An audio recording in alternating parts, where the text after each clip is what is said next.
नमस्कार. श्री ब्रह्मचैतन्य महाराज गोंदवलेकर प्रवचन. आज 2 मे. साधनात अत्यंत सावधगिरी पाहिजे. शेताची मशागत झाली, बी उत्तम पेरले, पाऊस चांगला पडला आणि रोपही जोराने वर आले, तरी काम झाले असे नाही. कारण जसजशी एक पायरी पुढे जाईल तसतशी जास्त काळजी घेण्याची गरज असते. शेत वाढले तरी त्याचा नाश 2 कारणांनी होऊ शकतो. एक म्हणजे गुरेढोरे शेतात घुसून नाश करतील, किंवा दुसरे म्हणजे कीड पडून किंवा टोळधाडीसारखा काही उपद्रव होऊन शेत साफ नाहीसे होईल. यापैकी पहिले कारण थोडे स्थूल आहे, तर दुसरे थोडे सूक्ष्म आहे. शेतात गुरेढोरे शिरली तर वरवर दृष्टी टाकूनही सहज समजते आणि त्यांना हाकलताही येते, पण कीड पडली तर जवळ जाऊन बारकाईने पाहावे लागेल. शेताला कुंपण घालून वगैरे ढोरे आत शिरणार नाही तसा बंदोबस्त करता येतो आणि राख, शेण, औषधे वगैरे कीड वगैरे टाकून कीड न लागेल अशी तजवीज करता येते. हे सर्व करताना शेतकऱ्याला सतत जागृत राहावे लागते, म्हणजेच एकसारखे शेतावर लक्ष ठेवावे लागते.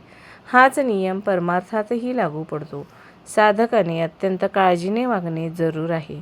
शेताचे रक्षण व्हावे म्हणून जसे कुंपण तसा संसार हा परमार्थाला कुंपण म्हणून असावा. कुंपणाला जर खतपाणी मिळाले तर कुंपणच शेत खाऊन टाकते. तसे न होईल इतक्या बेताने संसाराला खतपाणी घालावे.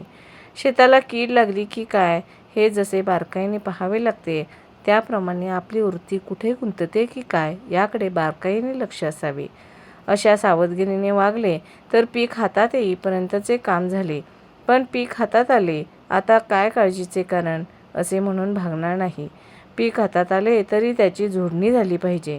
पुढे दाणे दास्तानात जपून ठेवले पाहिजेत, नाहीतर उंदीर घुशी धान्य फस्त करतील.